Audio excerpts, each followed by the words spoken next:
کچھ عرصہ پہلے ایک شخص میرے پاس آیا،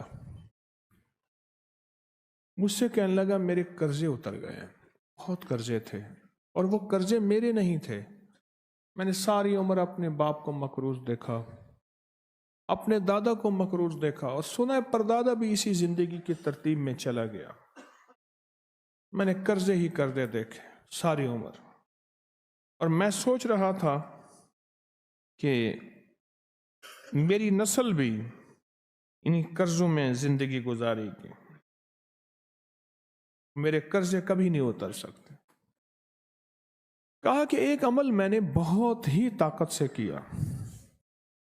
ایک دفعہ آپ کے درس سے سنا تھا، جب بندے کی آنکھ کھلتی ہے تو دائیں طرف ایک فرشتہ ہوتا ہے، بائیں طرف شیطان ہوتا ہے۔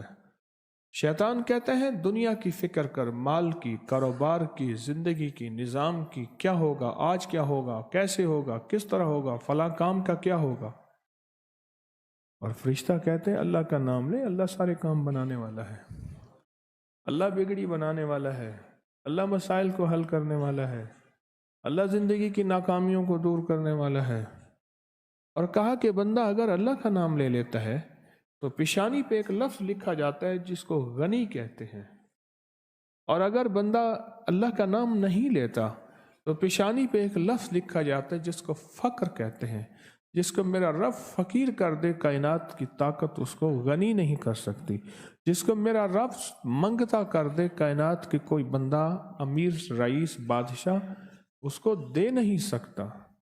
کہا کہ میں نے اس پہ عمل کیا، اور اس پہ عمل کے ساتھ میں نے یہ عمل شروع کیا جس کو بیڈ ٹی والا عمل کہتے ہیں، سوتے ہوئے۔ اعوذ باللہ من الشیطان الرجیم، بسم اللہ الرحمن الرحیم، لا حول ولا قوت الا باللہ العلی العظیم۔ یہ 11 دفعہ پڑھنا۔ کہا کہ میں نے یہ 11 دفعہ عمل شروع کر دیا، اور کچھ ہی عرصے میں میرے اسباب پیدا ہوئے، میرے قرضے کیسے اترے، میں حیران ہوں۔ کہا کہ پہلے اتر جاتے تھے، پھر چڑھ جاتے تھے، پھر اتر جاتے تھے، پھر، اور کبھی آج تک پورے نہیں اترے تھے۔ اب صورتحال یہ ہے کہ اللہ پاک نے اتنا دیا ہے کہ بہن بھائیوں کے ساتھ، رشتہ داروں کے ساتھ، پڑوسیوں کے ساتھ میرا معاملہ وسیع القلبی کا ہے۔ اللہ نے اتنا دیا ہے کہ میں ان کو دیتا ہوں، گھر والوں کو بھی، اپنے آپ کو بھی، صرف اس عمل کی وجہ سے۔ اور کہا میرا دل مانتا ہے، پہلے میرے ماتھے پہ فقر لکھا تھا، میرے باپ کے ماتھے پہ فقر لکھا تھا، اس کے باپ دادا کے ماتھے پہ فقر لکھا تھا۔